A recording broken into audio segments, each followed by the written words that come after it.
Hello guys, welcome to my channel. Good news है। How are you all? I am good. Hopefully आप लोग सब अच्छे होंगे और खुश होंगे, और खुश रहने पे सब कुछ अच्छा होगा।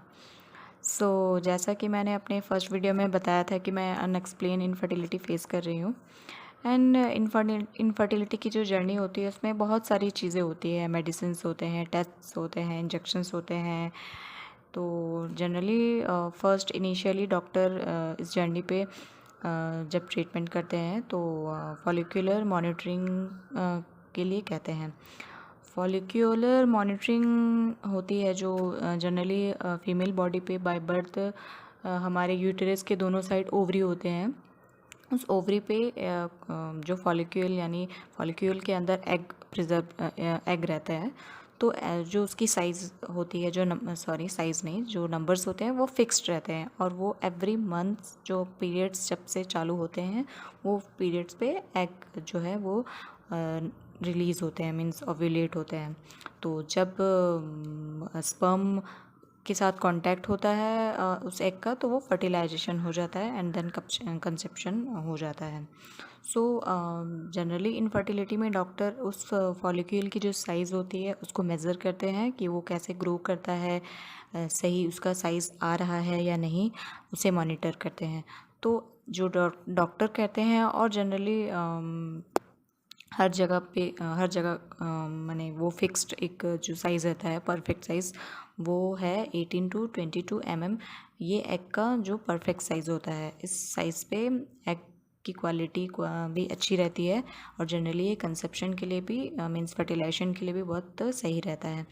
एंड 23 mm का जो प्लस साइज़ है उस पर जनरली अगर ओव्यूलेशन हो भी जाए, मीन्स रप्चर हो भी जाए, तो एग की जो क्वालिटी है वो मे बी अच्छी नहीं हो सकती है, या फिर वो फर्टिलाइजेशन ना कर पाए, तो वो रहता है। बट कभी कभी डॉक्टर जब कोई मेडिसिन प्रेस्क्राइब करते हैं एग की ग्रोथ को बढ़ाने के लिए, अगर किसी में कुछ प्रॉब्लम है एग ग्रोथ को लेके, तो मे बी 25-26 mm तक भी कभी कभी डॉक्टर से सही कहते हैं कि मे बी कंसेप्शन की चांसेस हो सकते हैं इस एग पे। मेरा जब नेचुरल साइकिल चल रहा था तो मेरे 18 to 22 mm तक में एग जो है वो नेचुरली रप्चर हो जाते थे।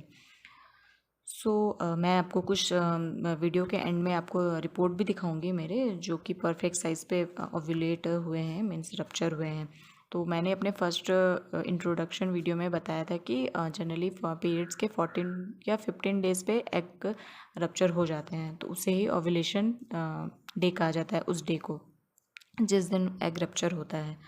तो ये एक परफेक्ट साइज़ होता है। ये साइज़ अगर है, ओके है, नेचुरली सब हो रहा है कोई भी एक साइकिल पे अगर एग इस साइज़ पे आ रहा है, देन वो परफेक्ट साइकिल है। एग में कोई मे बी मैंने इनिशियली कोई प्रॉब्लम नहीं है। मैं आपको दिखाती हूँ अपनी रिपोर्ट। तो गाइस, ये मेरे फॉलिकुलर स्टडी का रिपोर्ट है, जो कि जनरली 9th और 10th डे को डॉक्टर बुलाते हैं। 9th डे और 10th डे मीन्स जो लास्ट पीरियड का जो फर्स्ट डे, जिस दिन भी आपका पीरियड आया रहेगा वो आपका फर्स्ट डे होगा। उस दिन से लेके काउंट करने पे 9th डे पे डॉक्टर बुलाते हैं। तो LMP means last menstrual period, जो मेरा 5th को आया था, तो उस हिसाब से मेरा 30th को 9th डे हो रहा है।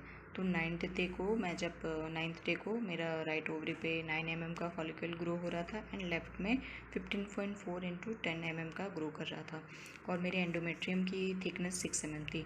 किसी किसी लैब में एंडोमेट्रियम की जगह ET दिया रहता है, दैट्स मीन वही वो एंडोमेट्रियम है। एंड फ्री फ्लूइड मीन्स जब फ्लूइड उन्हें डॉक्टर को दिखता है तब वो वहाँ पे प्लस का साइन देते हैं। जनरली रप्चर के आसपास या रप्चर के दिन यहाँ प्लस साइन होता है। Then 11th day generally doctor alternate day पे बुलाते हैं, क्योंकि 1 डे पे जनरली 1 to 2 mm तक ही फॉलिकल का साइज़ बढ़ता है, तो इसीलिए, या फिर अगर किन्हीं का रप्चर होने को है, साइज़ होने को है, तो डॉक्टर नेक्स्ट डे पे बुलाते हैं। तो मेरा अल्टरनेट डे पे फिर मुझे बुलाया गया था, तो मैं 15th को गई थी। तो मेरा राइट का यही साइज़ था, लेफ़्ट में मेरा और एक फॉलिकल ग्रो हो रहा था 12.1 इंटू 8 mm, और इसका भी साइज़ 16 इंटू 14 बढ़ गया था। एंड ET का साइज़ भी 6.9 mm, इसका थिकनेस बढ़ गया था। देन 30th को भी मेरा ये साइज़ सेम ही था, इसमें कोई ग्रो नहीं हो रहा था। देन ये 20 इंटू 14 एक ग्रो मैच्योर हो चुका था, और एक 13.8 इसका साइज़ हो गया था। एंड ये एंडोमेट्रियम की थिकनेस 6.9 ही थी। जनरली डॉक्टर कहते हैं कि एग का जो मैच्योर साइज़ होता है वो 18 to 22 mm होता है। इस पर एग रैप्चर हो जाता है और ये केपेबल होता है कि वो फर्टिलाइजेशन कर सके। देन 14th को मेरा इसका साइज़ वही था, कोई चेंजेस नहीं था, सेम ही था। एंड ये दोनों रप्चर हो चुका था। इसका तो कोई मतलब नहीं था क्योंकि ये मैच्योर हो नहीं पाया था और ये कम्प्लीटली मैच्योर था। एंड एंडोमेट्रियम की थिकनेस मेरी 7 mm थी और डॉक्टर ने यहाँ पे प्लस फ्री फ्लूइड का साइन था तो उन्होंने प्लस लिख दिया था। जनरली ओव्यूलेशन 14th और 15th डे को ही होती है, तो इसीलिए इसे ओव्यूलेशन डे कहा जाता है। इसी पे ये एग रैप्चर हो जाता है। एग रैप्चर मीन्स ये एकदम परफेक्ट इसका साइज़ रहता है 20 mm। एंड यस, मैं आप लोगों को एक चीज़ बताना भूल गई कि फॉलिकुलर मॉनिटरिंग जो होती है वो जनरली अल्ट्रासाउंड के थ्रू होती है, या तो जनरली जो नॉर्मल अल्ट्रासाउंड पेट के ऊपर में जो जेल लगा के करते हैं उसके थ्रू, या फिर ट्रांसवेजाइनल यानी हमारा जो योनि मार्ग होता है वहाँ से की जाती है। ये कोई पेनलेस है, ऐसा कुछ इशू नहीं रहता है, पेन का कोई इशू नहीं रहता है। और मॉनिटरिंग के जो चार्जेस हैं वो मुझे मेरे टाइम पे लगे थे। कोविड के पहले मैं जब जाती थी तो मेरे 1300 रुपये लगते थे, एंड कोविड के बाद थोड़े रेट बढ़ गया है तो अभी 1500 है एक साइकिल के। एक साइकिल पे मेरे 5 डेज़ के होते थे, तो 5 डेज़ है ना, पूरे रप्चर तक मुझे पता चल जाता था।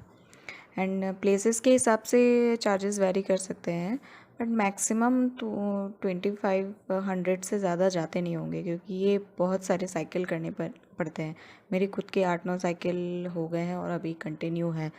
सो 3000 इज़ इनफ। सो ये मेरे फॉलिकुलर रिपोर्ट की सारी इन्फॉर्मेशन थी। होपफुली आप लोगों के लिए भी हेल्पफुल हो। And thank you.